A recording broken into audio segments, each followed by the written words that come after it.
So we now move into the next beatitude. Blessed are the pure in heart, they shall see God. The initial meaning of pure means to be purely physical in appearance. For example, clean clothes that are not soiled and looking ugly. It can also refer to things without blemish,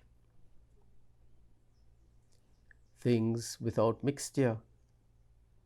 Pure, we always talk about pure oil, pure honey, pure this, pure milk.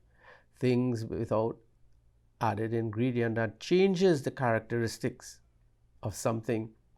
Pure wine, pure water, pure milk. A physically perfect animal without blemish. Grain winnowed from all chaff. White bread made from the best flour. Silver and gold free from alloy and sterling in quality. Blood lineage descendants who are absolutely pure. Language free from all colloquialism and grammatical error. Someone who has been cleared from debt. One who is ceremoniously pure and fit to enter the temple of God. Purity. Pure means free from pollution, defilement, and guilt. It also entails a complete purging, a total cleansing of the body from all impurities, as we see in the Old Testament. It describes ceremonial purity, for example, the kind of food and animal to be eaten. It also describes ceremonial washing and observance of ritual. This type of purity stands only for the observance of regulation and has no moral impact.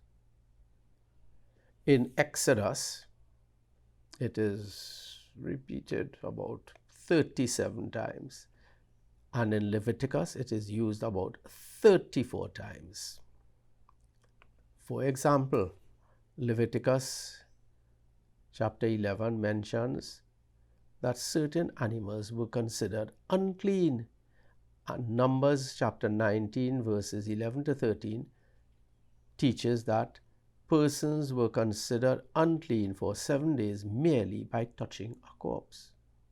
Leviticus 11, let's take a look and see what Leviticus 11 tells us.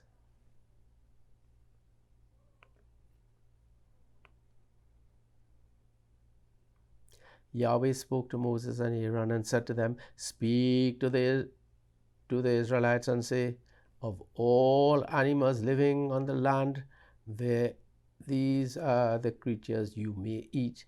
You may eat any animal that has a cloven hoof divided into 2 parts, right? The following which each chew the cud, and he goes on, you will regard, and he gives a whole list. Then Numbers chapter 19 verse 11 to 13, as I mentioned earlier on, talks about, right, a person who was unclean for 7 days by just touching a corpse. So we would make the connection from this physical purity into, of course, the purity of the soul. Amen.